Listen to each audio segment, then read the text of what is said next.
Voilà. Donc, je suis ravi de vous accueillir tous ce soir. On est censé être 101 présents ce soir puisqu'il y a 101 inscrits. Et on a de la chance, c'est que le 101e, il se trouve être Alain Dessouche, qui est le président fondateur du réseau Audino. C'est la surprise de ce soir. Donc, c'est un honneur d'avoir Cyril, un honneur aussi d'avoir Alain avec nous pour nous retrouver tous ensemble, membres du réseau Audino. Donc, pour ce sujet très intéressant, avec Cyril Bladier, pour aborder 3 clés de succès essentielles pour booster notre visibilité sur LinkedIn. Donc, juste pour introduction, Cyril, donc le réseau Dino, on est association loi 901, on existe depuis maintenant 16 ans. On regroupe pratiquement 500 cadres expérimentés, hommes, femmes, toutes fonctions, tout secteur d'activité. Et ce qu'on cherche au sein du réseau, c'est développer notre employabilité, donner du sens à notre parcours professionnel. Donc, on a un ensemble de talents. Les uns, pour une grosse moitié, sont en poste. Pour une autre petite moitié, sont parfois en transition, mais ponctuelle, et cherchent à travailler leur futur professionnel. On représente, comme tu peux le voir ici, pratiquement 20 nationalités différentes. Et on a la capacité de se regrouper en petits groupes de travail par fonction ou bien par secteur d'activité, de manière à pouvoir retravailler en petits groupes de travail. Et puis, comme tu peux le voir, il y a un chiffre important, c'est qu'on réalise quasiment un événement par jour parce qu'on en fait 290 par an. C'est énorme. Ça nous permet de créer ces sessions de networking tous ensemble. Alors, on avait l'habitude de le faire en mode présentiel. On s'est mis très vite au goût du jour, il y a un an, en investissant sur une plateforme, donc nous on a pris Zoom, mais de façon illimitée, qui nous permet de dépasser les 100 personnes et qui nous permet d'être illimité en temps et pouvoir enregistrer ces sessions. Tout ça, ça fonctionne avec l'engagement des personnes parce qu'on est tous bénévoles, on fait tout ça en plus de nos jobs. Et donc ce soir, c'est comme on peut le voir là en photo, Hervé Peltanche qui nous a mis en relation avec toi, Cyril, pour cette belle soirée. Donc maintenant, je vais vous présenter et vous introduire Cyril. Cyril Bladier, donc c'est un spécialiste des stratégies digitales dans l'inbound marketing, le social selling, et c'est le principal expert sur le marché du LinkedIn. Il a été, pour information, nommé ambassadeur LinkedIn France en 2013, 2014 et 2015. Il est dirigeant et fondateur de Business Online depuis 2009 et il a son agence de Digital Pool Marketing qui est composé de 40 personnes. Cyril enseigne dans plusieurs grandes écoles, donc les grandes écoles d'ingénieurs, X, Pont, Mines, Centrale, mais aussi les grandes écoles de commerce, HEC, ESCP, Neoma Business School, et aussi à Sciences Po Paris et au CELSA. Et puis, il intervient également dans les grands cabinets parisiens d'outplacement de dirigeants. Il accompagne aussi de nombreux entrepreneurs, des dirigeants d'entreprise sur leur stratégie digitale. Et en plus de tout ça, Cyril édite un blog qui est le blog B2B. Il publie sur le Presse Citron, sur le Journal du Net, sur Huffington Post.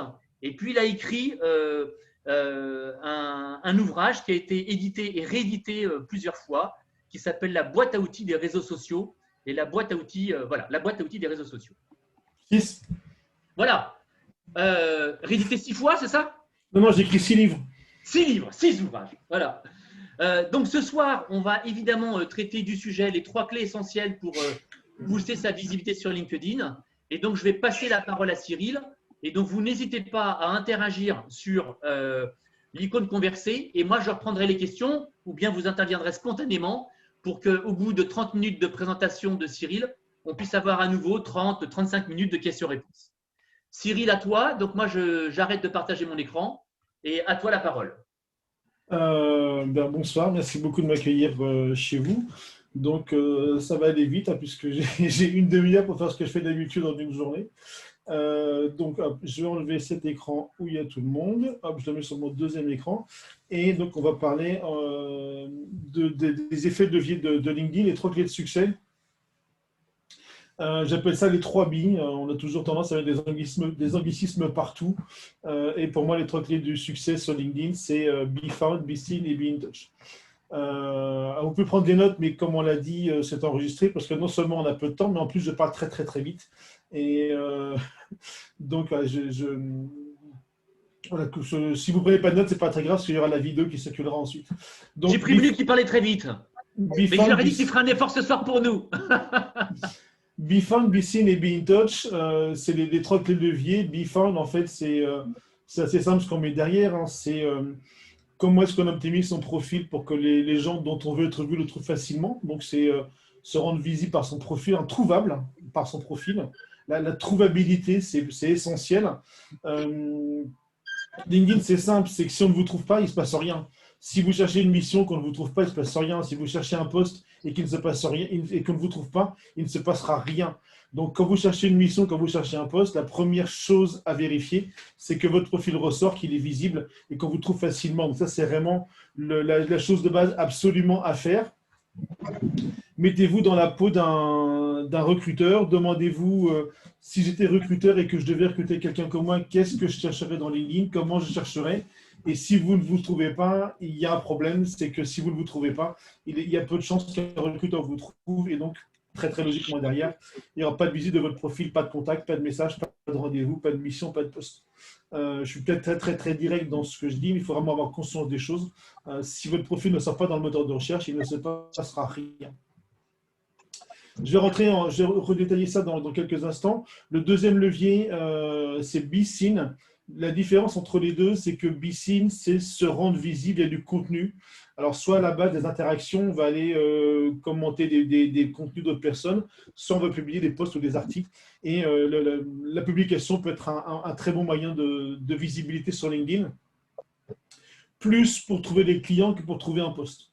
J'ai vu plusieurs personnes réussir à trouver des clients en publiant du contenu. J'en ai vu peu, voire pas, donc ayant trouvé une mission ou ayant trouvé un poste en ayant publié. Mais le contenu peut être intéressant quand même quand on cherche un emploi, même si le premier retour sur investissement du contenu, c'est quand même plutôt trouver des clients que trouver des missions ou un poste. Et le troisième levier, BeInTouch, là c'est un peu différent, c'est utiliser le moteur de recherche pour aller identifier les personnes qu'on veut contacter et aller faire un petit peu de push pour entrer en contact direct avec elles, ce qui peut fonctionner en conducteur spontané, offre de service et bien évidemment prospection. Sur la partie l'écran ne change pas, oui c'est normal, il se passe, voilà, l'écran est là, pour l'instant ça reste sur mon profil mais j'ai rien à montrer, donc c'est normal qu'effectivement que l'écran s'affiche. Il y a beaucoup de bruit de fond quand même, je ne sais pas quels sont les micros qui sont ouverts, mais il y a beaucoup de, voilà, merci beaucoup couper leur micro. Donc sur le premier point sur le profil, il faut vraiment intégrer cette trouvabilité. Premier point important sur le profil, on va faire un petit exercice ici, moteur de recherche. Allez, voilà, recherche de personnes. Donc LinkedIn, c'est 719 millions de profils à date, pas 719 millions de personnes. Il faut bien faire une différence entre les personnes et les profils. Il y a plusieurs personnes qui ont plusieurs profils. Tout à l'heure, j'étais avec une chasseuse de tête et elle a réalisé que dans son cabinet, il y a des chargés de recherche qui avaient 4 profils. Pas que les personnes voulaient avoir 4 profils, mais créer un profil, oublier l'école, créer un deuxième profil, oublier l'école, créer un troisième profil. Donc, il faut bien faire une différence entre nombre de profils et nombre de personnes. Et si on vient sur le marché français, on arrive à 22 200 000 profils. L'an dernier, en janvier 2020, donc il y a 14 mois, LinkedIn n'était pas à 20 millions. Donc, ça fait plus de 2 millions de profils qui se sont rajoutés sur LinkedIn en 14 mois. Et là, il y a un petit point de détail qui est assez essentiel quand on rentre ensuite dans les filtres de recherche et qu'on va aller regarder combien de personnes ont un profil en anglais. Roulement de tambour, ça se prend toujours. Moins de 10% des gens en France ont un profil en anglais. Ce que je montrais avec cet exemple, c'est que un des biais de mauvaises pratiques qu'on retrouve le plus souvent sur LinkedIn, c'est tous ceux qui se disent « je suis un cadre international, je suis un dirigeant international, j'évolue dans un contexte international, LinkedIn est un outil international, donc je n'ai un profil qu'en anglais ». C'est clairement une grosse erreur, parce que vous voyez qu'il n'y a qu'une minorité de personnes en France qui ont un profil en anglais. Alors c'est sûr, quand on évolue dans l'univers grandes écoles de commerce, grandes écoles d'ingénieurs, tout le monde a un profil en anglais, puis on n'a pas l'impression. Moi, j'étais très, très surpris de voir ça. En fait, très peu de gens ont un profil en anglais en France. Et ça, les recruteurs le savent. Et LinkedIn l'a dit, redit à toutes ces conférences, toutes ces interventions. Les Français utilisent LinkedIn en français. Et donc, le principe de base, mais vraiment fondamental sur LinkedIn, si vous voulez optimiser rapidement votre visibilité, c'est bien évidemment de créer un profil en français et un profil en anglais. Vous avez une option sur votre page de profil en haut à droite, ajouter un profil dans une autre langue qui va vous permettre, comme je l'ai ici, d'avoir un profil en anglais, un profil en français. Éventuellement, vous pouvez mettre plusieurs autres langues, mais à minima, il faut absolument avoir un profil en anglais et un profil en français. Pour une raison super simple, LinkedIn, c'est juste une base de données. Le recruteur fait une recherche et LinkedIn ne va présenter au recruteur dans les résultats de recherche que et uniquement les profils qui contiennent exactement à la lettre près les mots-clés recherchés par le recruteur. Et ça se passe vraiment à la lettre près. Je n'exagère absolument pas. Je vous montre un exemple ici. Une recherche d'ingénieur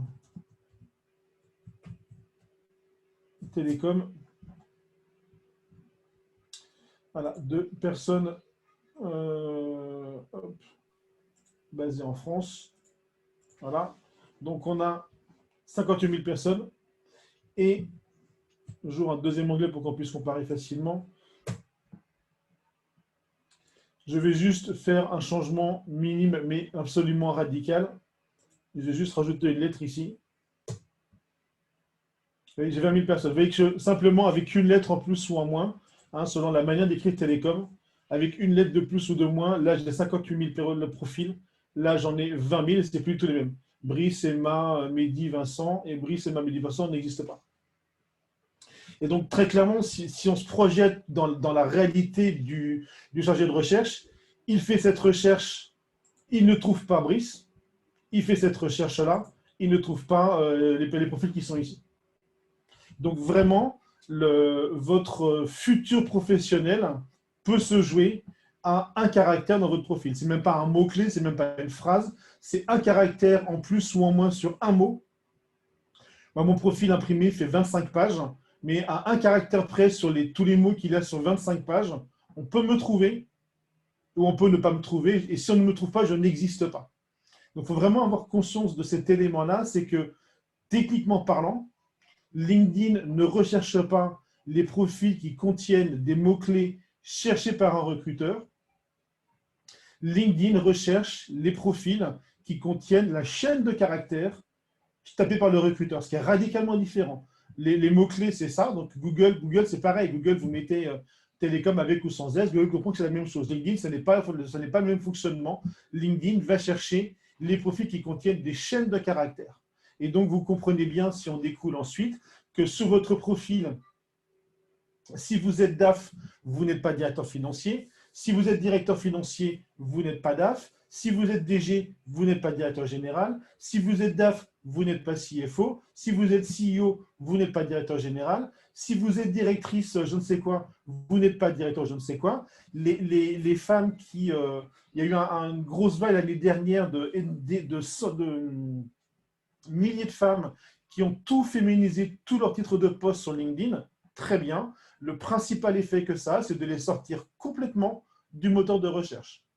Pour beaucoup de gens, pour beaucoup de linguistes, il y a encore eu un post un article, une citation de Jean-François Revel de l'Académie française de la semaine dernière.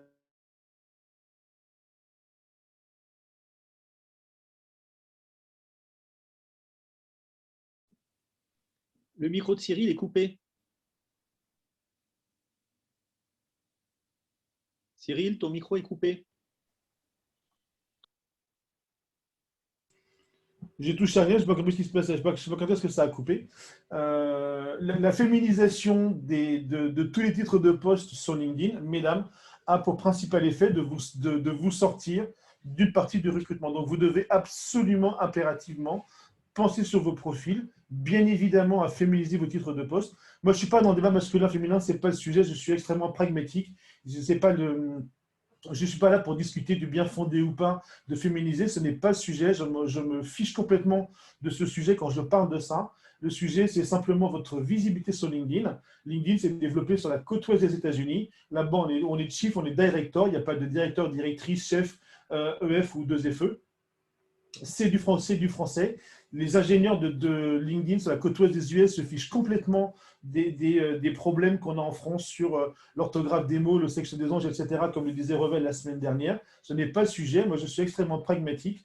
Quand vous féminisez tous vos titres de poste, vous excluez d'une certaine manière de la recherche de LinkedIn parce que le recruteur n'a pas nécessairement conscience de cette subtilité et du fait que sur LinkedIn, quand vous êtes directrice, vous ne ressortirez jamais sur une recherche de directeur. Donc, vous devez absolument penser, bien évidemment, il n'y a pas de débat là-dessus, à féminiser vos titres de poste, mais vous devez aussi penser à garder certaines occurrences au masculin pour ne pas vous exclure des recherches.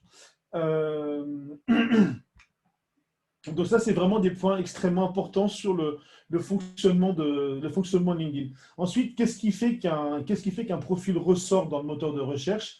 Il y a trois choses, il y a trois éléments qui vont faire que votre profil sort ou ne sort pas dans le moteur de recherche. La première, je viens de le dire, c'est le contenu. Donc, le contenu du profil fait que vous sortez. Le deuxième critère, c'est la taille du réseau. LinkedIn fonctionne, comme on le voit ici, par proximité de réseau.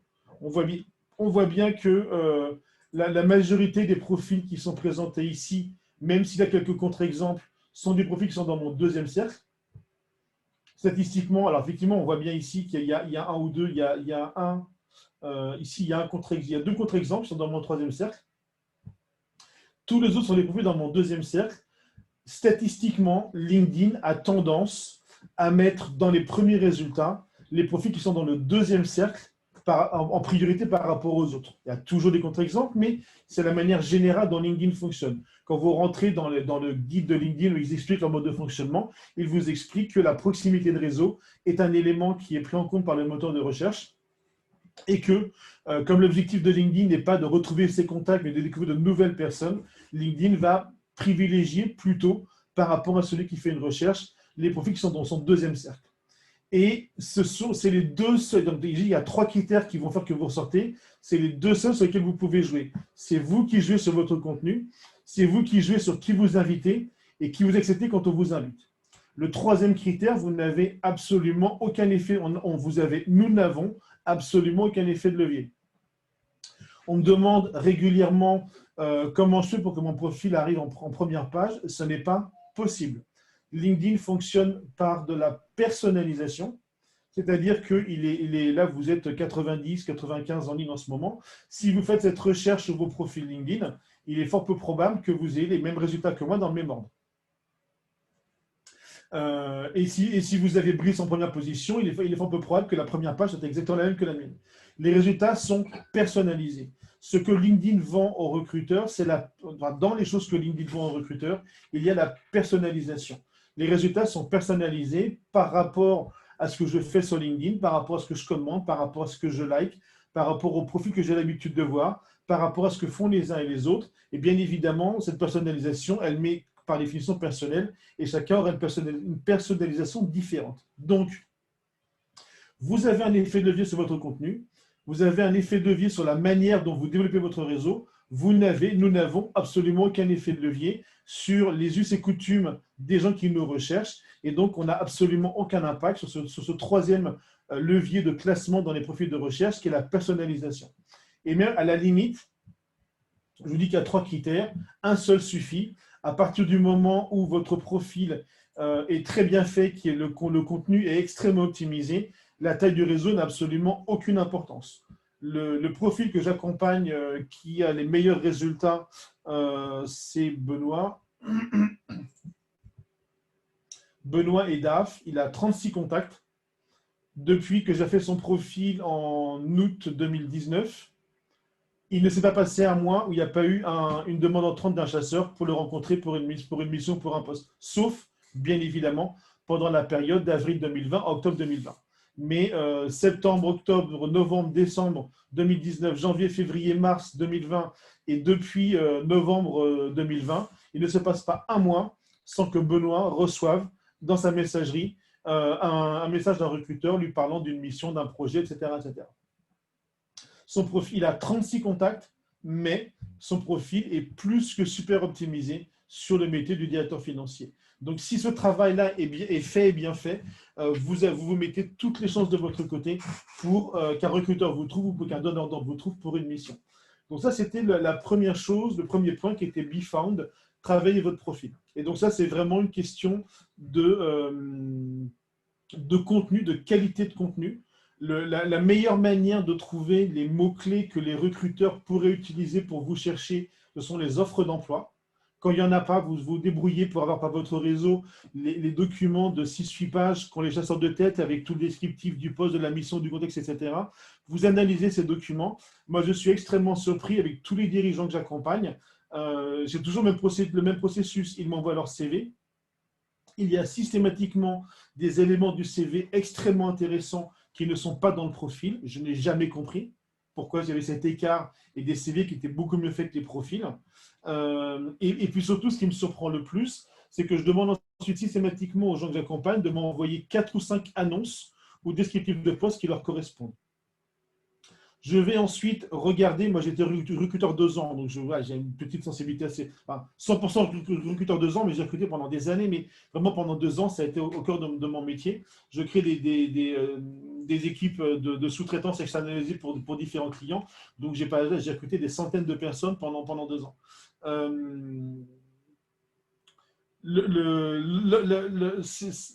Donc je sais lire une annonce et là où je suis très surpris, c'est que quand je fais le tour des annonces, comme on voit, que j'en fais une liste et que je vais ensuite regarder quelles sont les compétences cherchées par les recruteurs qui sont présents dans les profils qu'on me demande d'optimiser, au mieux, j'arrive à un quart. Au mieux, un quart des compétences qui sont cherchées par les recruteurs sont présentes dans les profils. Comment voulez-vous avoir un résultat? Ce n'est pas possible. On ne peut pas avoir un résultat sur LinkedIn si 75% des compétences cherchées par les recruteurs ne sont pas dans les profils. Et je vous dis, les meilleurs cas, c'est 25%, mais généralement, je suis plutôt à 15-16%. Donc voilà, donc ça c'est vraiment le sujet principal. Ensuite, l'emplacement va jouer. Alors sur l'emplacement, il y a beaucoup pour être poli, il y a beaucoup de bullshit qui circule autour de LinkedIn. Et je lis et j'entends dire très souvent, puis j'ai encore fait un sondage très très récemment, et il y a un gros bullshit pour être poli qui circule sur LinkedIn, c'est que il suffirait d'une certaine manière de mettre ces mots-clés dans son titre de profil pour optimiser sa visibilité sur LinkedIn. C'est totalement faux. Moi, je vous montre par A plus B que les mots-clés que vous mettez ici ne servent absolument à rien du tout et que vous avez beau avoir mis tous vos mots-clés ici, vous êtes totalement invisible sur LinkedIn. Il faut comprendre que le recruteur va avoir la possibilité dans LinkedIn de faire des recherches ici assez basiques, assez simples, avec le moteur de recherche que vous connaissez tous. Dans ce contexte-là, effectivement, quand on fait des recherches globales dans le profil, le titre a un petit peu d'importance, la rubrique info en a un peu plus, le parcours va jouer, tout le profil va jouer, mais le titre du profil est un élément parmi d'autres. En revanche, mais ça en fait, le problème là-dessus, c'est que si je cherche un directeur marketing dans l'énergie, pardon. Le problème, c'est que j'ai 22 000 profils, c'est ingérable. Je ne peux pas, en tant que recruteur, gérer 22 000 résultats. Donc, le mode de fonctionnement en recherchant des mots-clés dans les profils ne fonctionne pas. Parce qu'on a beaucoup trop de monde. C'est absolument imprécis, on ne peut absolument rien en faire. Il y a une non-qualité phénoménale. Donc, personne ne fonctionne comme ça. Le recruteur va utiliser les filtres de recherche. Là, c'est les filtres auxquels vous avez accès avec l'abonnement gratuit. Il y a des filtres ensuite auxquels vous avez accès bien plus puissants, bien plus développés avec l'abonnement payant. Et en fait, le recruteur va faire des recherches par proximité de réseau, par localisation extrêmement précise, par entreprise actuelle, par entreprise précédente, par école, par secteur, par langue de profil, par mot-clé dans le titre du poste actuel. Et donc, dans ces cas-là, à partir du moment où le recruteur rentre dans l'utilisation des filtres de recherche, comme LinkedIn va aller rechercher dans des champs précis, ce que vous avez eu dans votre titre n'a absolument aucune importance et ne va pas vous servir à mieux vous référencer dans LinkedIn. Donc, n'écoutez pas ceux qui vous disent n'importe quoi. Effectivement, la seule utilité, l'utilité principale de cette zone ici, c'est que c'est la zone qu'on voit de vous dans la page de recherche, donc il peut donner envie de cliquer parce que le titre va être intéressant, ou alors, quand on arrive à votre profil, on comprend rapidement qui on a affaire. Mais ce que vous mettez ici, en termes d'indexation de votre profil dans la base de données pour ressortir pour un recruteur, l'effet de levier est relativement faible. Voilà pour les quelques clés vraiment importantes sur la partie profil. Et la partie Befine, faire en sorte que son profil sorte dans le moteur de recherche. Le deuxième dont j'ai parlé, c'est la partie Bseen avec le contenu. Et donc, vous savez, j'imagine tous, maintenant que depuis le temps que ça dure, que tout le monde a la possibilité sur LinkedIn de publier un article ou de publier ce que LinkedIn appelle un post, qui est un contenu court. Le post, c'est une limite de 1300 caractères. Donc, on est vraiment sur ce qu'on appelle du snacking content, du contenu prêt à consommer. Alors, c'est très bien, c'est un très bon exercice parce que ça oblige à être intéressant en 1300 caractères. En gros, ça fait 200 mots. Donc, c'est vraiment extrêmement synthétique, mais c'est un très bon exercice de précision, de concision. Donc, c'est intéressant, mais en termes de puissance d'analyse, c'est extrêmement faible. On ne peut pas, en 1300 caractères, en 200 mots, rentrer dans le détail d'un sujet. Donc, c'est un petit peu aussi la négation de la réflexion. Il faut aussi comprendre que LinkedIn n'a absolument aucun intérêt à mettre en avant du contenu de qualité. Très souvent, les gens me disent « Oh là là, mais la page d'accueil de LinkedIn, il n'y a rien d'intéressant, c'est ligne de Facebook, il y a une Facebookisation de LinkedIn. » Et en fait, le sujet, ce n'est pas qu'il n'y a pas de contenu intéressant sur LinkedIn. Le sujet, c'est que LinkedIn n'a absolument aucun intérêt à mettre en avant du contenu de qualité. Alors, il faut en mettre un petit peu parce que s'il n'y en a pas, les gens vont partir en disant bah non, finalement, LinkedIn, c'est trop comme Facebook, je perds mon temps, je vais ailleurs. LinkedIn, donc il en faut une petite dose, mais pas trop. Pourquoi? Parce que l'objectif de LinkedIn n'est pas que nous lisions du contenu de qualité. L'objectif de LinkedIn, c'est que nous cliquions sur de la pub. Si on ne clique pas sur la pub, LinkedIn ne gagne pas d'argent. Et donc, s'il y a trop de contenu de qualité gratuit, personne ne cliquera sur la pub. Donc, LinkedIn est obligé de faire un dosage je mets un petit peu de contenu de qualité, mais pas trop. Parce que si j'en mets trop, personne ne cliquera sur la pub. Or, l'objectif de LinkedIn, c'est que tout le monde clique sur la pub. Et donc, c'est la raison pour laquelle, de plus en plus, LinkedIn promeut ses propres rédacteurs. Vous avez de plus en plus dans vos notifications des alertes quand les équipes de rédaction de LinkedIn ont publié quelque chose, que LinkedIn met en avant ses influenceurs. Ils avaient retiré les badges influenceurs, ils sont en train de les remettre.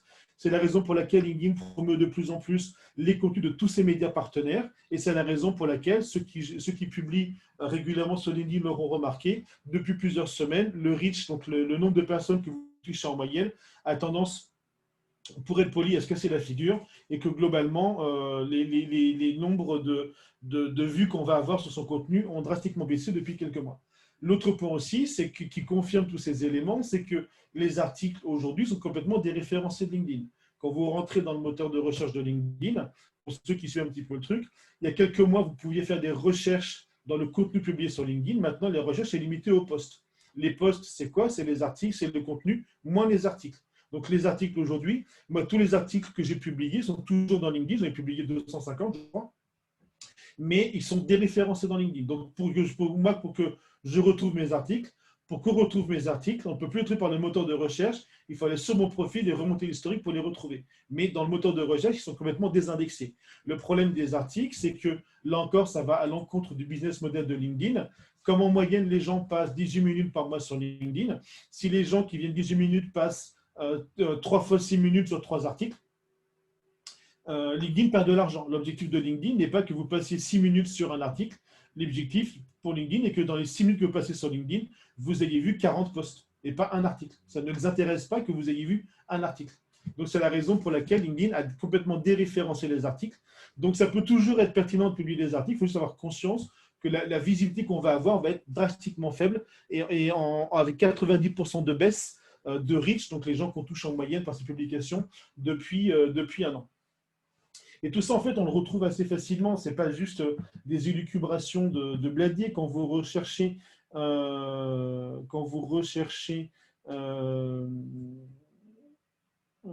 Microsoft,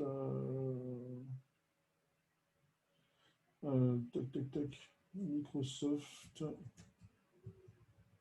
Letter, LinkedIn, Employees. Voilà. Donc, sur ce de Microsoft, le courrier envoyé par le patron de Microsoft le jour de l'annonce du rachat de LinkedIn. Troisième paragraphe.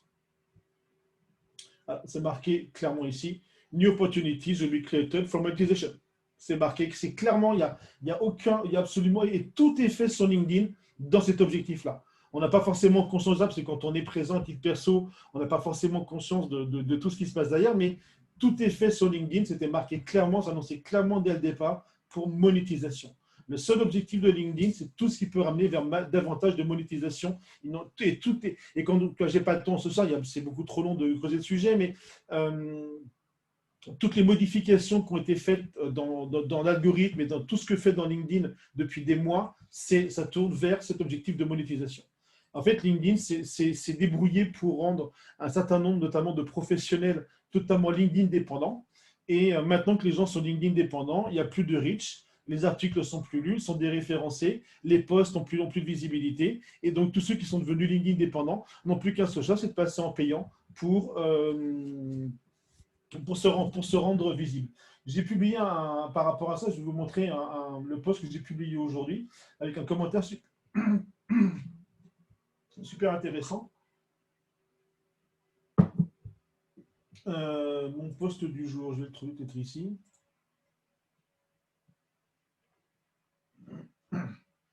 Ouais, c'est ça, ici. Donc, il faut que je retrouve ce commentaire. Voilà, Christophe. Christophe me dit, voilà, message reçu par LinkedIn. Nous comprenons et apprécions votre envie d'élargir votre réseau sur LinkedIn. Cependant, vous avez continué à recevoir des réponses. Je ne connais pas vos invitations depuis notre avertissement précédent, vous informant que vos privilèges d'envoi d'invitation étaient en danger. Conformément aux conditions générales d'utilisation et aux politiques de communauté professionnelle, blablabla, vous devrez désormais saisir une adresse email pour leur retour d'invitation. Et ça, cette exigence est indéfinie. Donc aujourd'hui, Christophe ne peut plus inviter une personne sur LinkedIn sans son adresse mail.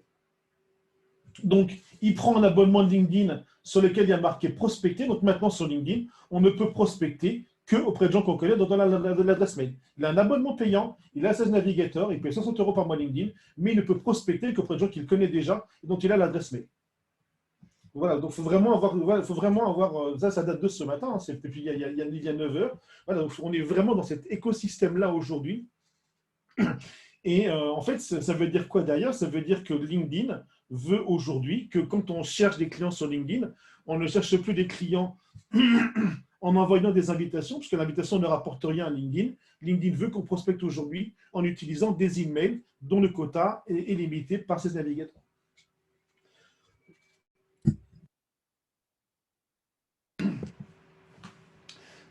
Donc, je reviens sur l'histoire des publications sur LinkedIn. Donc, aujourd'hui, en fait, on peut continuer à faire des articles. Une fois de plus, il faut juste avoir conscience qu'on aura beaucoup moins de visibilité. Maintenant, moi, je préfère avoir 100 lecteurs, dont 50 DG, 40 directeurs marketing, que 25 000 vues sur un post et que des étudiants, par exemple.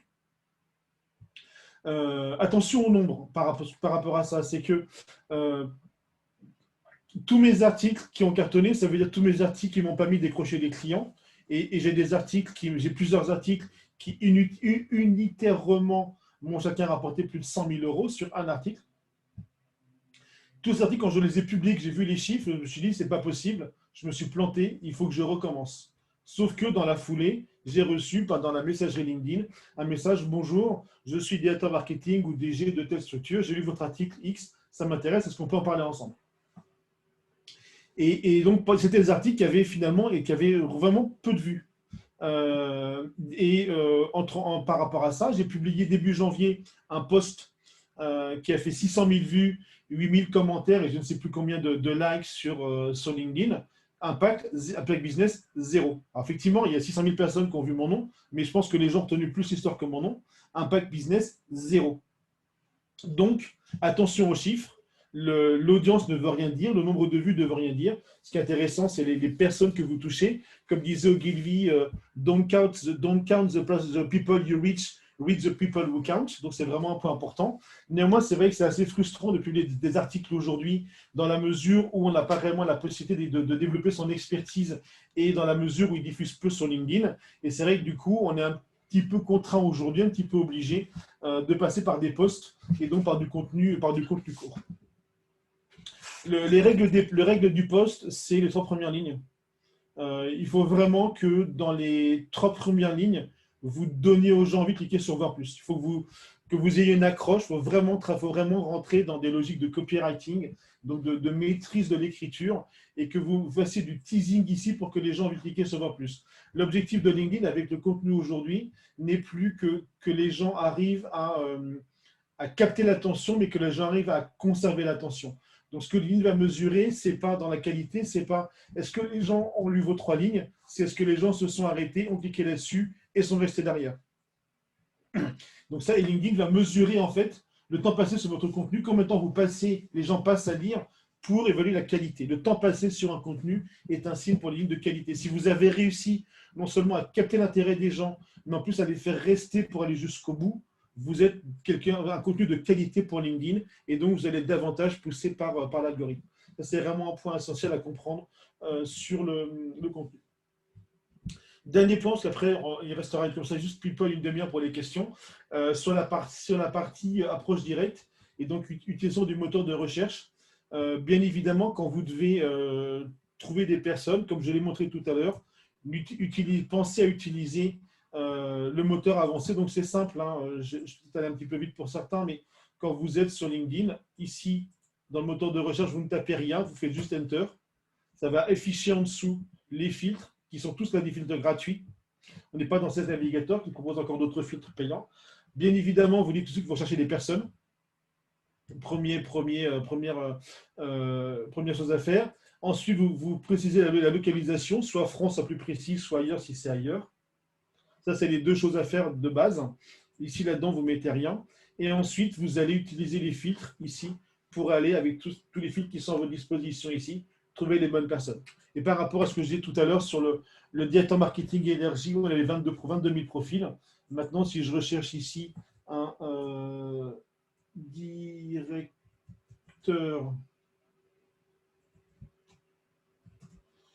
marketing énergie, la différence en passant par les filtres de 22 000. C'est une coquille ici, toujours. Il y a un problème, j'ai dû faire un bug quelque part. Voilà, il y en a un. C'est la même recherche. Il y en a un. Alors en fait, les recruteurs ne vont pas fonctionner comme ça. Quand on arrive comme ça à un résultat, en fait, on va du coup enlever le mot-clé ici, qui n'a pas servir à grand-chose, et qui est beaucoup trop discriminant en fait. Donc on va revenir à une recherche de directeur marketing. Et ensuite, on va filtrer par le secteur. Genre, je veux un directeur marketing ici, dans le secteur de l'énergie. Allez. C'est encore un petit peu lent. Voilà. Là, j'ai deux éléments, enfin, j'ai deux sous-secteurs. Et là, ici, j'en ai 77. Et si je prends l'autre secteur énergie, pétrole et énergie, hop, 77 d'un côté, 80 de l'autre, donc ça 57 au total, ce qui est beaucoup plus facilement gérable par un recruteur que les 22 000 qu'on avait tout à l'heure. Donc le recruteur sait qu'il a aujourd'hui totalement intérêt à utiliser les filtres de recherche. On arrive pile poil à 19h05 et je vois qu'il y a eu pas mal de questions, donc je vais reprendre les questions qui ont été posées dans le chat. Ok, hop, je les mets. Merci Cyril. Hein. Tout le monde pourra Merci les voir. Cyril. Alors, Question de Christophe. Quel est le profil visible par défaut, l'anglais ou le français? C'est une très très bonne question, Christophe. En fait, ça dépend de la langue d'utilisation de l'autre. C'est-à-dire que ici, j'utilise LinkedIn en français. Donc, quand je vais sur le profil de Jorg, je vais arriver directement sur le profil français. En revanche, si ici, je passe dans la langue de plateforme sur l'interface anglaise, voilà, vous voyez que ici, les menus ont tous changé de langue. J'ai basculé sur l'interface anglaise de LinkedIn avec c'était écrit en anglais, tout est écrit en anglais, et que je reviens sur le profil de Jorg, je vais arriver directement sur son profil en anglais. Donc en fait, LinkedIn, quand vous avez fait ce travail, LinkedIn n'a rien, vous n'avez plus rien à faire. LinkedIn va gérer pour vous et LinkedIn va adapter le profil présenté à la personne qui vient sur votre profil, à sa langue d'usage de LinkedIn, et va lui présenter la langue dans laquelle il utilise LinkedIn. En sachant qu'il aura de toute façon la possibilité, comme on l'a vu sur le profil de York, je vais vous le remontrer parce que je suis peut-être allé un petit peu vite. Il aura la possibilité de toute façon, même s'il arrive directement sur la partie française, de passer sur l'anglais ou de passer sur l'allemand sans aucun problème. Philippe, selon l'abonnement, a-t-on les mêmes outils de recherche? Non, absolument pas. Là, moi, j'ai 16 navigateurs. Et dans 16 navigateurs, en fait, je vais avoir des filtres plus spécifiques. Alors, on va mettre sur tous les filtres ici, qui sont des filtres commerciaux. Et dans LinkedIn Recruteur, bien évidemment, il y a des filtres recruteurs. Les spécificités que je vais avoir dans 16 navigateurs sont des critères intéressants pour les commerciaux, qui sont le niveau hiérarchique, l'ancienneté dans le poste, l'ancienneté dans l'entreprise, l'année d'expérience, le titre, la fonction, l'effectif de l'entreprise. C'est que les commerciaux fonctionnent souvent par taille d'effectif d'entreprise. Les TPE, les PME, les ETI, c'est généralement des commerciaux différents qui vont s'en occuper. Et puis type d'entreprise où on peut dire je cible les établissements éducatifs à but non lucratif, etc., etc. Donc ça, c'est les filtres, ces deux zones ici qui sont des filtres de recruteurs, des filtres de commerciaux, et dans LinkedIn Recruteur, on a encore d'autres filtres intéressants pour les recruteurs. Ensuite, donc Philippe, j'ai répondu. Yves, est-ce que ingénieur télécom, accent pris en compte, IDM s'est dit très mal. C'est une bonne question, Yves. Non, c'est le caractère. Donc, et ou E, c'est pareil. Majuscule, minuscule, c'est pareil. C'est dit très mal, ça ne joue pas. C'est vraiment le caractère en plus ou en moins. Ok. Bluet, si je lis bien, l'écran est un peu loin de mes yeux. Y a-t-il d'autres moyens que le search pour être trouvé? Oui, par le contenu, mais une fois de plus, moi j'ai souvent vu tous les recruteurs avec lesquels j'ai travaillé, chasseurs et chargés de recherche, m'ont dit quand j'ai une recherche de candidats à faire sur LinkedIn, je vais utiliser le moteur de recherche. J'en ai encore aucun qui m'a dit quand j'ai une mission de recherche, j'allais lire des articles pour voir qui a publié et contacter celui qui a publié. Maintenant, il peut arriver, décidément, il y a eu certains cas, je vais essayer de tomber, ça tombe un peu plus bas. Il y a certains cas, certaines personnes m'ont dit oui, moi j'ai trouvé un poste avec du contenu, mais en fait, il n'y avait pas une recherche, c'est-à-dire que le dirigeant savait qu'il avait un besoin de recrutement en cours et il a lu un article qui l'a intéressé, ensuite il a contacté les personnes, mais il n'était pas venu sur LinkedIn pour ça. Donc, les faux, ça s'est fait dans ce qui m'a été remonté. Ça a plutôt été le flux de hasard d'un concours de circonstances, mais pas une recherche qui a été faite à partir du contenu. Quel est le seuil en nombre de relations? Si je comprends bien ta question, Christophe, aujourd'hui, on est autorisé sur LinkedIn à avoir un maximum de 32 000 contacts. On n'a pas de limite, en revanche, en termes de nombre de followers. Philippe, ce que tu indiques, 500, c'est la limite d'affichage. Ça veut dire qu'au-dessus de 500, on ne verra pas combien tu as de contacts, mais on verra ton nombre de followers. Les followers étant les contacts plus les followers. Mais pour répondre à la question précise de Christophe, la limite de relation, donc les contacts directs qu'on va avoir sur LinkedIn, c'est 32 000 personnes. C'est une limite arbitraire fixée par LinkedIn. On ne peut pas avoir plus de 32 000 contacts. Oui, la question c'était, Cyril, la question c'était pour savoir quel était le seuil pour être perçu comme important, visible. Il y a un seuil qui est minimum 500 pour commencer à être considéré comme quelqu'un… Non, après c'est très relatif parce que certains vont considérer que passer 500 c'est n'importe quoi parce que c'est des gens que tu ne connais pas et que tu n'as pas de relation individuelle avec chacun. Et ceux qui sont dans une logique de de médias sur LinkedIn et de devoir publier vont dire bah non, que 50 000 c'est peanuts parce qu'en dessous de 100 000 tu n'es pas crédible. Donc ça va vraiment dépendre du contexte dans lequel tu es. À quoi ça de mettre un emoji sur son nom simplement attirer le regard parce que on va mettre un caractère un typographique un petit peu différent qui va sortir des caractères alphanumériques. Et généralement, quand les gens mettent des emojis dans leur profil quelque part, c'est pour attirer l'attention. Pour le faire, c'est super simple. Quand vous avez un PC, c'est vous appuyez sur la touche Windows du clavier et le point virgule, et vous avez le pop-up de LinkedIn qui apparaît. Hein, c'est marqué. Elle ne marque plus. Sur Mac, je ne sais pas comment on fait, mais sur PC, pour afficher ça et mettre dans vos textes, vos contenus, vos posts, votre profil, vos titres, ce que vous voulez, les petits pictos qui sont ici, c'est la touche Windows de votre clavier. Donc, il y a une touche en bas du clavier à gauche de la barre espace et le point virgule pour afficher ce pop-up. Yves, pour ma part, ça me différencie des homophones, exactement. Ok. Alors, où mettre JP, où mettre ces mots-clés alors ben, c'est justement ce que j'expliquais tout à l'heure, rapidement, partout.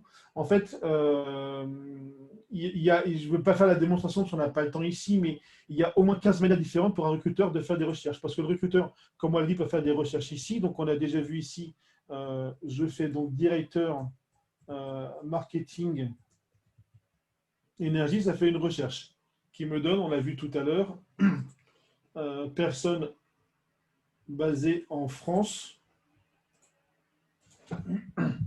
qui me donne 11 000 profils. Ok. Maintenant, je peux aussi dire que je mets des guillemets. Parce que en fait, là, quand je ne mets pas de guillemets, ça veut dire directeur et marketing. Donc, je peux avoir un directeur financier qui a fait du marketing il y a 10 ans. Si je mets directeur marketing entre guillemets, c'est juste spécifiquement l'expression en tant que telle, directeur marketing. Donc là, c'est une deuxième recherche et je descends de 11 000 à 701. Mais on l'a vu tout à l'heure qu'on peut aussi faire des recherches par les filtres. Et donc, comme j'ai listé une quinzaine de manières différentes pour un recruteur de faire des recherches, si on veut vraiment être efficace, il faut optimiser son titre de profil, il faut optimiser la rubrique info, il faut optimiser tous ses titres de poste. Déjà, quand on a fait le titre du profil, tous les titres de poste et la rubrique info, on a déjà fait du boulot, mais à condition, bien évidemment, au préalable, d'avoir les bons mots-clés, ce qui est encore un élément important à prendre en compte. Dans ce chapitre-là, est-ce que quand on est directeur financier, est-ce qu'il faut écrire DAF ou directeur financier? Tu sais, j'ai eu le cas ce matin. Donc, dans l'absolu, il faut écrire DAF, plus directeur financier, plus directeur administratif et financier. Mais après, dans ces cas-là, tu vois, j'ai eu le cas exactement ce matin. Et en fait, ce que j'ai fait, un truc très simple, je suis allé voir dans les offres d'emploi et je me suis dit, bah voilà, combien il y a d'offres de DAF pour savoir comment les recruteurs cherchent, tout simplement, basique. Hein. DAF, il y a 1300 annonces, d'accord? Entre guillemets, donc directeur financier, tu descends à 650, 2 fois moins. Et ceux qui ont cherché un directeur administratif et financier, 900. D'accord.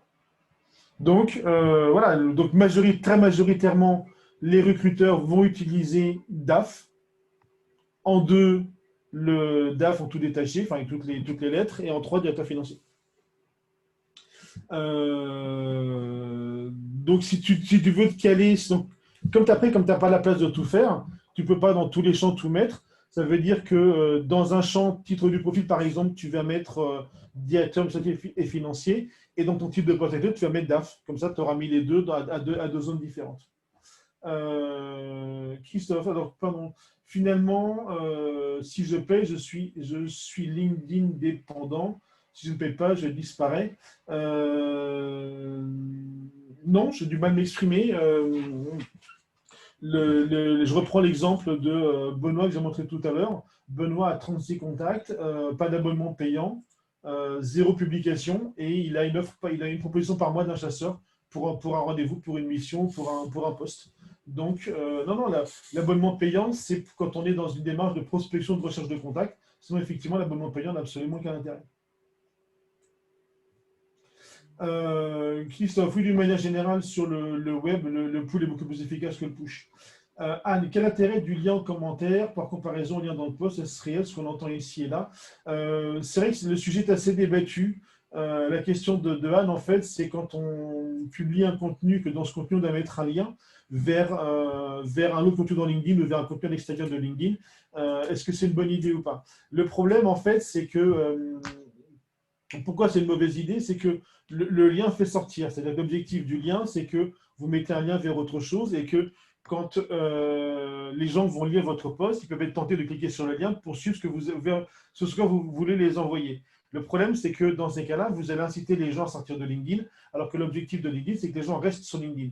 Donc LinkedIn ne va pas promouvoir un contenu qui va inciter les gens à sortir, alors que l'objectif, c'est que les gens restent. Donc bien évidemment, LinkedIn ne va pas pousser au maximum un post qui contient un lien pour sortir, alors que l'objectif, c'est de vous faire rester sur LinkedIn. Le problème de mettre, comme vous le mettez dans votre question, Anne, un lien en commentaire, c'est que quand beaucoup mettez ici et dans le post, lien en premier commentaire, quand vous avez 30 commentaires, ça va. Quand vous en avez 15, 20, 25, 50, 100, je ne sais pas si ça vous est déjà arrivé, mais pour aller retrouver le premier commentaire, il faut se lever de bonne heure. Et donc, du coup, l'effet productif que vous allez gagner par ne pas mettre de lien dans le post va être compensé par un effet négatif qui va être que ça va être tellement compliqué de retrouver votre commentaire avec votre lien que personne ne va le faire. Donc, la moins mauvaise pratique aujourd'hui, c'est de publier son post. Et une fois qu'il est publié, de revenir dessus, de cliquer sur modifier. Je suis content de ça parce que comme ça, il y a... Et de coller votre lien à ce moment-là. Moi, c'est ce que je fais, je publie, je rédige, je publie, je reviens dessus, les 3 petits points, modifier et je colle le lien. Nicole, qu'est-ce qui fait qu'on est hautement qualifié quand on fait une recommandation? Je vais changer la question. La recommandation est évaluée comme pertinente à partir du moment où elle vient d'un N+1 ou d'un N+2. Dans l'entreprise, ce n'est pas vos pairs niveau N-1 qui vont vous évaluer, en tout cas pour un recruteur dans un processus de recrutement, c'est N+1 ou N+2. Et donc, ce qui fait la valeur de la recommandation, c'est celle du N+1 ou du N+2. Séverine, pour sa visibilité, l'utilisation des hashtags est courante, mais souvent personne ne suit ce mot avec hashtag. Faut-il vérifier le nombre de gens qui suivent ce hashtag? Séverine, le hashtag est effectivement très mal utilisé. Je vois beaucoup de gens qui mettent un hashtag dans un profil. Le hashtag dans un profil n'a absolument aucun impact, aucun intérêt, si ce n'est d'attirer l'œil sur un mot-clé particulier. Mais pour attirer l'œil sur le particulier, il vaut mieux mettre un emoji qui va être de couleur plutôt que de mettre un hashtag. Mais le hashtag dans le profil n'a absolument aucun impact. Un hashtag, quand vous mettez un hashtag sur LinkedIn ou ailleurs, le hashtag, Et quel est l'intérêt du hashtag sur un post? J'y arrive. C'est une habitude. Voilà, mais le hashtag ici, on le voit bien. Il est bleu, on peut le cliquer et quand on clique dessus, on arrive sur la page du hashtag où il y a 48 000 abonnés. Et quand vous faites le test sur votre profil, vous mettez un hashtag, il ne sera pas bleu, il n'est pas cliquable, donc ça veut bien dire que ça ne marche pas. L'objectif du hashtag dans un contenu, c'est d'indexer le contenu sur le hashtag, de dire à LinkedIn, je parle de cette thématique. LinkedIn va ensuite aller tester la réceptivité du contenu par rapport à des gens qui suivent le hashtag. Et donc là, Séverine a entièrement raison. Si j'utilise des hashtags qui ont 25 followers, mon post sera peu exposé. Si j'utilise des hashtags qui ont 100 000, 200 000, 300 000 followers, mon post sera beaucoup plus exposé, testé sur plus de monde, et donc j'aurai plus de chances d'avoir un bon levier de visibilité. Donc le hashtag est intéressant que quand on publie, et bien évidemment, si on veut bien faire les choses, il faut prendre 2 ou 3 hashtags en ayant au préalable listé les hashtags pertinents dans son domaine et utiliser les hashtags les plus suivis. Ouais. Dans la série, Cyril, la vidéo, quel est l'intérêt de la vidéo par rapport dans un post? Qu'est-ce qu'on peut faire de mieux? Est-ce que la vidéo, ça a du sens? La vidéo, ça a du sens parce que en termes de reach, ce n'est pas l'idéal. L'idéal, aujourd'hui, c'est le document en pièce jointe, donc c'est le PDF qu'on va pouvoir feuilleter. C'est ce qui marche le mieux aujourd'hui, statistiquement parlant. Après, il y a la stat et il y a le reste. Ouais. La vidéo est intéressante pour ceux qui aiment la vidéo, qui cherchent de la vidéo et qui aiment bien les contenus vidéo. Donc, en fait, on touche une audience différente qui va bien aimer la vidéo. D'accord. À quoi ça sert navigateur, Jean, à prospecter? On l'a vu tout à l'heure. Les filtres de recherche pour les commerciaux qui sont par type d'entreprise ou par tranche d'effectifs ne sont accessibles que via Sales Navigator. L'autre point, c'est que sur LinkedIn, vous avez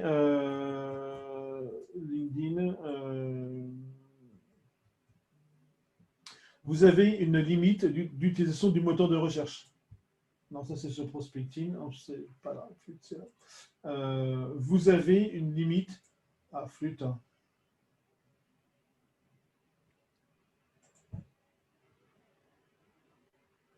Vous avez une limite d'usage commercial de LinkedIn. LinkedIn considère que utiliser le moteur de recherche pour trouver des gens, c'est bien. Passer à certains niveaux, sauf de facto, vous êtes ou recruteur ou commercial. Et à partir du moment où vous êtes recruteur ou commercial et que vous prenez le moteur de recherche pour trouver des candidats ou des prospects, il faut payer. Et donc, LinkedIn limite l'usage que vous avez du moteur de recherche. Et donc, quand vous prospectez, au bout d'un moment, quand vous allez avoir ce message de LinkedIn vous indiquant ici, attention, votre quota de recherche est bientôt épuisé, attention, votre quota de recherche est épuisé. Malgré tout, vous devez continuer à prospecter, vous n'avez pas tellement d'autre choix que de le faire. Et si en plus, comme on l'a vu tout à l'heure, avec l'exemple que j'ai montré sur le commentaire de mon post, on ne peut plus inviter des prospects que via les emails, il n'y aura plus d'autre choix que de passer par Sales Navigator. Donc, de toute façon, on ira où vous irez de gré ou de force sur Sales Navigator. Quelqu'un avec un abonnement payant est-il plus facilement trouvable? Absolument pas. On va faire une recherche ici de CFO par exemple. CFO, personne, toujours pareil, hein, CFO, personne en France. Donc le hasard fait que, ici par exemple, là, le premier résultat n'a pas d'abonnement payant, le deuxième en a un. Mais je vais aller tout de suite, on va aller tout de suite très loin, on va aller en 100e page, donc dans les millièmes résultats, et on va voir quelqu'un qui arrive ici donc en 900, en millième position, et pourtant il a un abonnement payant. Donc non, il n'y a absolument aucun lien entre l'abonnement. Mais LinkedIn ne peut pas le faire. Ce que LinkedIn vend aux recruteurs, c'est de la pertinence. Le fait d'avoir un abonnement payant n'est pas de la pertinence. Si LinkedIn commence à rendre plus visible ce qu'est un abonnement payant, les recruteurs ne vont plus réussir à trouver ce qu'ils entendent, ce qu'ils veulent. Il y aura moins de pertinence dans les résultats. Ils seront plus clients de LinkedIn. Donc LinkedIn ne peut pas se permettre, de par leur business model, de mettre plus en avant ce qu'est un abonnement payant. Ouais. Peut-on sauvegarder ses contacts ailleurs en cas de bug et pourquoi pas même sur un fichier type Excel ou Windows? Oui, bien évidemment, Jean, vous pouvez faire un export de vos données LinkedIn dans les préférences et confidentialité. Vous avez une option obtenir une copie de vos données. Vous pouvez télécharger vos relations, mais vous aurez un fichier Excel ou CSV, je crois, avec uniquement les noms, prénoms de vos contacts et bien évidemment pas les liens vers les profils ni l'adresse mail. Depuis qu'il y a les RGPD. Avant les RGPD, on récupérait un fichier avec tous les mails de ses contacts. Depuis qu'il y a les RGPD, on a le fichier de ses contacts sur Excel, mais on n'a plus les mails ni l'adresse URL du profil. On a juste une liste avec le prénom, le nom de l'entreprise. Pascal, pour être dans les recherches, j'indique toutes les formulations pour DAF. Pareil, oui, bien évidemment. On l'a vu tout à l'heure, Pascal, vous mettez DAF, directeur financier, etc. Pareil en marketing, vous mettez marketing, directeur marketing, directrice marketing, chief marketing officer, CMO, head of marketing, VP marketing, CEO, DG, directeur général, etc. etc. Doit-on attacher un CV à son profil LinkedIn? Doit-on? Non. Parce que et plutôt pas, parce que le CV est un élément que les recruteurs chérissent encore, ils adorent les CV, et le fait de ne pas le mettre sur son profil fait qu'on pourra vous contacter pour vous le demander, alors que si vous le mettez sur votre profil, il n'y aura plus qu'à le télécharger, et donc ça bloque la prise de contact, on n'aura plus à vous contacter pour le demander. Absolument. Thierry, y a-t-il un réel impact des recommandations pour augmenter sa visibilité? Non, du tout, absolument pas. Que ce soit d'ailleurs les recommandations de compétences, donc les endorsements de compétences Donc tous les gens, tous les amis qui vous ont mis des bons points pour dire je confirme que mon ami Jean est très bon sur le sujet. Sur ce sujet-là, les candidats sont obnubilés par le nombre de bons points qu'ils vont avoir de leurs copains. Les recruteurs ne regardent que les compétences que vous avez mises, ils se fichent complètement du nombre de compétences que vous avez, parce qu'ils savent que c'est complètement bidonné, que vous avez tous demandé à vos potes de vous liker. En plus, il n'y a aucune indication de niveau. Enfin, ok, voilà, j'ai 232 personnes qui m'ont recommandé là-dessus, mais ça ne veut rien dire du niveau que j'ai à avoir sur le sujet. Je peux juste avoir beaucoup de copains, ou enfin beaucoup de networking pour les avoir. Donc, pour les recruteurs, ça n'a aucune pertinence. Quant aux recommandations qui sont ici, très clairement, elles sont en bas du profil. Et quand on regarde aujourd'hui comment un profil LinkedIn est consulté, LinkedIn Eye Tracking, vous voyez ici que personne, absolument personne, ne va en bas d'un profil LinkedIn. On va le voir tout de suite, le temps que la page s'affiche. Donc YouTube, Twitter, LinkedIn, voyez. Ici, personne ne descend en dessous de votre titre de post actuel. Donc les recommandations en bas, la probabilité pour que quelqu'un les lise. Bien évidemment, c'est de la statistique, donc il y a toujours un énergumène, un sur 10 000 qui va aller voir ce que vous avez mis en bas. Mais il faut savoir en plus que la tendance aujourd'hui chez les recruteurs, c'est moteur de recherche, automatisation. C'est-à-dire qu'aujourd'hui, moi je le vois très bien avec Benoît, par exemple, dont je parlais tout à l'heure, avec beaucoup de dirigeants que j'accompagne. 90% des contacts qu'il reçoivent de chasseurs sont totalement automatisés. Le chasseur n'a pas vu le profil, le chasseur ne sait même pas qui est le contact, et le chasseur va gérer en fonction des retours auprès de qui il apporte une réponse. Mais il y a une tendance très très forte aujourd'hui avec tous les outils automatiques de faire sa recherche, 15 profils en résultat, un message automatique à tout le monde, et on va gérer en fonction de ceux qui vont répondre. On ne va pas perdre du temps à aller voir les profils en amont. Je ne dis pas que tous les recruteurs fonctionnent comme ça, mais c'est vraiment une tendance extrêmement croissante. Moi, je reçois encore des contacts de chasseurs assez régulièrement. Il n'y en a pas un qui a personnalisé son message, et je sais qu'ils sont tous automatisés. Alors, quand j'ai fait un contenu là-dessus il y a quelques jours, il y a un recruteur qui dit « Mais non, mais moi, je ne fonctionne pas comme ça. » Ouais, ok, très bien, vous peut-être, mais voilà. Est-ce que mon écran est toujours partagé? Oui, Cyril, c'est bon. Ok, c'est bon, j'ai eu un doute. Question de Philippe. Faut-il modifier ou ajuster en permanence son profil régulièrement pour faire plus d'attractivité compte tenu que les algos évoluent en permanence? Pas à ma connaissance.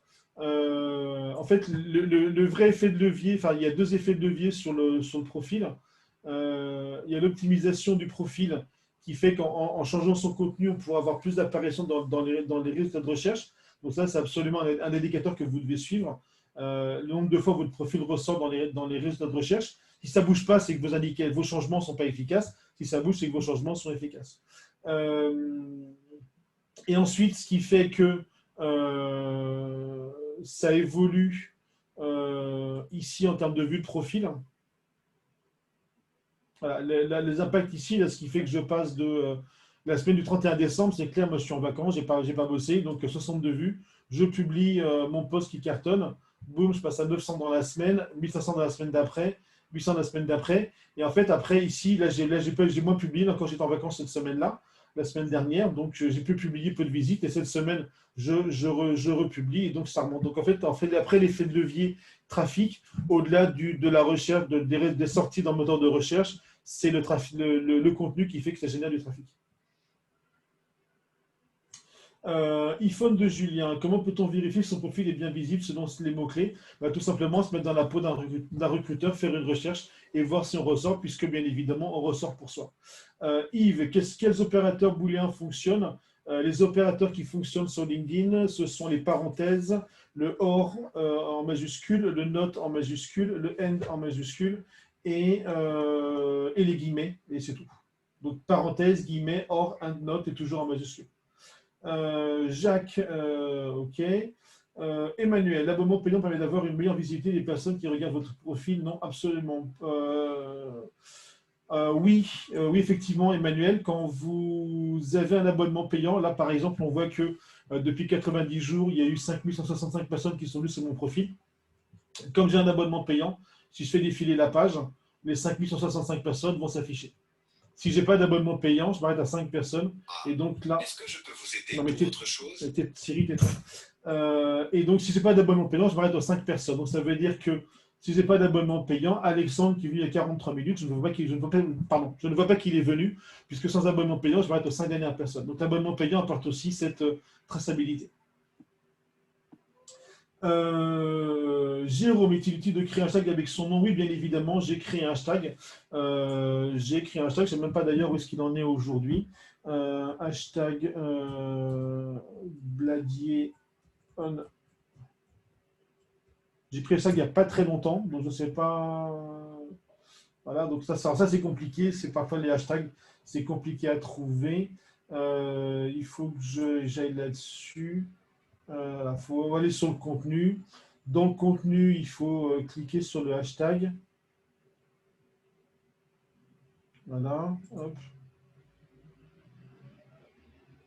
Voilà, 117 abonnés, mais je l'ai écrit il n'y a pas très longtemps. C'est super simple hein, pour créer votre hashtag. Vous l'écrivez une fois, c'est tout.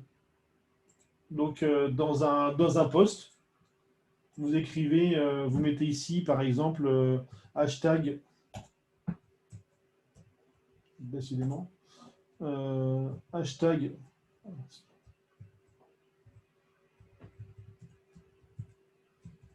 voilà, c'est tout, il existe. Je publie, là, c'est fait, le hashtag est fait. C'est comme ça, il n'y a pas de référencement, il n'y a pas de dépôt à faire, il n'y a pas de ligne à contacter, il suffit juste de le mettre une fois dans un post. Oui, bien évidemment, Jérôme, c'est intéressant de le faire. Pourquoi? Parce que les personnes qui sont abonnées au hashtag seront prioritaires sur toutes les autres pour recevoir vos contenus. Donc, non seulement créez-en un, mais faites-le savoir. Et ce sont vos plus fidèles abonnés qui seront abonnés à ce hashtag. JP, cliquez sur les compétences recommandées et en obtenir. Est-ce que ça a vraiment un intérêt dans la montée du profil? Absolument pas. Où trouver des hashtags à fort nombre de followers? Damien, il faut les chercher dans le moteur de recherche ici. Vous commencez à taper hashtag, vous mettez par exemple, c'est pas emploi par exemple. Vous avez voilà, tous ces hashtags différents et vous les faites un par un. Il n'y a pas de liste, c'est assez compliqué, c'est assez fastidieux. Il faut se les taper un par un, aller voir combien ils ont de followers pour savoir quels sont les plus intéressants à utiliser dans sa démarche éditoriale. Guinel, peut-on choisir l'ordre d'affichage des recommandations? Je n'arrive pas à faire apparaître les recours les plus pertinentes en supprimant les plus récentes. Oui, c'est ça, moi, pareil, pour effectivement, sur les recommandations écrites, il faut supprimer les plus récentes, faire apparaître les autres. Philippe, est-ce que je peux expliquer l'intérêt du SSI? Le SSI n'a absolument aucun intérêt. Mais bon, puisque tu poses la question, d'ailleurs, Philippe, au passage, merci pour tous tes likes sur mes contenus assez réguliers. J'ai tendance à circuler très souvent, j'en profite pour t'en remercier. Donc, vous tapez dans Google LinkedIn SSI, vous allez sur le site développé par LinkedIn Sales Solutions et vous obtenez votre score, qui est un score sur 100 points que vous avez en quelques secondes. Le SSI, c'est un score qui se mesure sur 4 critères: construire sa marque, trouver les bonnes personnes, échanger les infos, établir des relations, chacun noté sur 25 points. Bien évidemment, LinkedIn ne vous dit pas ce qui est pris en compte pour calculer ça. LinkedIn ne me dit bien évidemment pas ce qu'il faut que je fasse pour passer de 24 à 25, mais ça n'a absolument aucun intérêt. Le SSI est un marqueur du passé, ça veut dire que c'est parce que j'ai publié récemment des contenus, que j'ai interagi, que j'ai commenté, que j'ai eu des invitations acceptées, que mon score est élevé. Mais ce n'est pas pour autant que mes invitations vont être acceptées, ni que mes contenus vont avoir de la visibilité. Et si je prends l'exemple tout à l'heure de Benoît, Benoît, un SSI, on a regardé il y a 2 jours à 15. Avec un SSI à 15, il a une fois de plus des propositions de chasseurs une fois par mois. Et j'ai rencontré des dirigeants qui ont un SSI à 75 et qui n'ont pas eu un contact de chasseur depuis des mois. Donc le SSI, c'est le type même, comme sur tous les réseaux sociaux, d'une vanity métrique qui ne sert à pas grand-chose, sauf à beaucoup de consultants mal intentionnés de vous expliquer que c'est important de vous vendre une optimisation du SSI qui ne sert absolument à rien. SSI pour se comparer les flux comparables, oui Jacques, sauf qu'on n'a pas d'informations sur les flux comparables, on a juste un benchmark SSI par rapport à son réseau et par rapport à son secteur, mais ça, c'est pas forcément dire grand-chose. Et une fois de plus, on peut avoir un SSI à 95. Si on n'a pas mis ces bons mots-clés au bon endroit, on ne sortira pas, donc ça ne sert absolument à rien. JP, la photo de bandeau doit-elle explicitement faire référence à un professionnel ou pas? Oui, pourquoi pas. Ce qu'il faut, c'est qu'elle soit simple, facilement compréhensible. Les photos trop capillotractées qui sont là dans vos têtes et compréhensibles pour personne, vaut mieux éviter. À quoi elle sert? Elle sert à pas avoir la bannière horrible de LinkedIn bleue avec des points. Maintenant, c'est des rectangles blancs et gris, c'est quand même pas top. Ou c'est bleu avec des points et des traits, je ne sais plus où ils en sont aujourd'hui, ça a pas mal changé. Oui, elle sert à habiller, c'est à envoyer un message. Attention, ce que j'ai remarqué, ça c'est un constat perso, c'est que quand vous mettez du texte sur la bannière, il n'est pas lu. Alors on dit ça, mais en même temps, j'ai une bannière avec du texte. Mais globalement, le texte que vous mettez sur la bannière n'est pas lu. Oui, c'est un support de communication, ça prend quand même un tiers ou un quart de la page quand on arrive sur votre profil, donc c'est pas inintéressant de la travailler. Vous avez plein de sites qui vous proposent des bannières gratuites ou des graphistes qui vous proposent des bannières pour 15 ou 20 dollars. Donc, profitez-en pour le faire. Est-ce qu'il faut une photo à jour pour éviter d'être déçu en rendez-vous? Oui, bien évidemment. Il n'y a rien de pire pour les deux personnes qui ont rendez-vous ensemble que l'un des deux ait une photo vieille de 10 ans et ne soit plus du tout reconnaissable. Moi, ça m'est arrivé, vous vous trouvez avec quelqu'un qui a une photo sur LinkedIn qui a 15 ou 20 ans et vous êtes face à cette personne dans un établissement extérieur et c'est très, très vexant pour les deux de ne pas arriver à se reconnaître dans ce moment d'hésitation. Et on voit que des deux côtés, ça fait un malaise dès le départ. Il vaut mieux éviter. Et le pire, c'est pas de photo, parce que pas de photo, pas de visite. Les recruteurs ont horreur des profils sans photo. JP, j'ai entendu plusieurs fois que pour mieux ressortir, il fallait avoir plutôt des gens importants avec des titres ronflants, plutôt des juniors ou sans grade, vrai ou faux. Non, c'est une question de matching et de mots-clés une fois de plus. Benoît, 36 contacts, propositions par mois. Donc, c'est totalement faux. En revanche, ce qui peut se passer, moi j'ai eu le cas avec un chasseur une fois, c'est que lui mettait beaucoup de qualité dans son réseau et il était impressionné du nombre de contacts qu'on avait en commun. Je pense qu'il me voyait un petit peu de haut et il m'a sorti plusieurs fois. Ah, quand même, on a quand même tant de contacts en commun et pour lui, ça, et en fait, il mettait tellement de qualité. C'est un chasseur, un partenaire d'un des top 3 mondiaux. Et il était scotché que j'ai autant de contacts en commun avec lui qu'il devait avoir, j'imagine, qu'un réseau de dirigeants très cible executive search. Il était extrêmement surpris de ça. Mais sinon, non, ça n'a absolument aucun impact sur le moteur de recherche. Jean-Roch, bonjour Jean-Roch, c'est le plaisir de te voir depuis notre session. Je pense que c'est à l'essai qu'on s'était rencontrés. Les stories, ça servent à quelque chose, Philippe? Non, par ma connaissance. Les stories, ça a une durée de vie de 24 heures. Produire du contenu qui aura une durée de vie de 24 heures, il faut que dans les 24 heures qui suivent, quelqu'un qui passe sur le non de pertinent, pas non, je trouve que c'est beaucoup trop d'efforts pour l'effet que ça peut avoir. Axel, ok, bonsoir, c'était étonnant, merci. Stéphane, quand on like un contenu partagé, ou like celui qui a créé le contenu, ou celui qui l'a partagé, quand on like un contenu partagé. Ouais, est-ce qu'il faut liker le créateur du contenu ou celui qui partage? C'est le contenu que tu likes. D'accord. Ah bah oui, c'est ce que tu vois, mais généralement, les gens ne vont pas faire l'effort. Quand tu tombes sur un truc qui a déjà été liké par un autre, personne ne va faire l'effort de monter au contenu d'origine. Ouais, d'accord. Bon, bah c'est bon, j'ai fait tout. Eh ben super, super Cyril. Génial. Tu nous as fait un super topo, merci pour ces enseignements. Et puis on peut terminer par quelqu'un qui a dit que c'était la Saint-Cyril aujourd'hui. Oui, c'est vrai, 18 mars. Donc bonne fête à toi. Merci beaucoup. Bonne fête Cyril. Voilà, puis n'hésite pas à faire circuler la vidéo, parce que j'ai bien conscience que notamment les questions qui partaient dans tous les sens, ce n'était pas forcément évident à suivre pour tout le monde. Voilà, donc n'hésite pas vraiment à faire suivre la vidéo. Moi, comme je l'avais dit et redit tout à l'heure, aucun problème pour qu'elle circule, que les uns et les autres se la gardent, il n'y a aucun problème. N'hésitez pas à demander la vidéo, on vous la fera suivre, il n'y a aucun souci là-dessus. Et puis ceux qui ont d'autres questions, vous m'envoyez un MP sur LinkedIn ou un mail et je répondrai avec grand plaisir. Merci beaucoup Cyril. Super instructif, très facilement abordable avec toutes nos questions et la réponse à tout ce qu'on s'est posé. Donc, mille merci à toi. Non, merci à vous. C'était vraiment très sympa de me proposer. Et merci Hervé. On se connaît depuis 2005, je crois, Hervé. C'est ça, juin 2005. Hervé était un directeur commercial sur un de mes anciens clients dans une vie passée. Et on s'est retrouvés totalement par hasard. Enfin, d'ailleurs, non, même pas. Hervé m'a toujours suivi de loin, toujours suivi ce que je faisais. Et c'est lui qui, grâce à lui, que j'interviens ici ce soir. Donc, merci beaucoup, Hervé. Merci, Hervé. Merci à tous et je vous souhaite une très, très bonne soirée. Merci. Merci beaucoup. Merci. Allez, au revoir tout le monde. Merci. Bonne soirée. Au revoir. Tous. Bonsoir.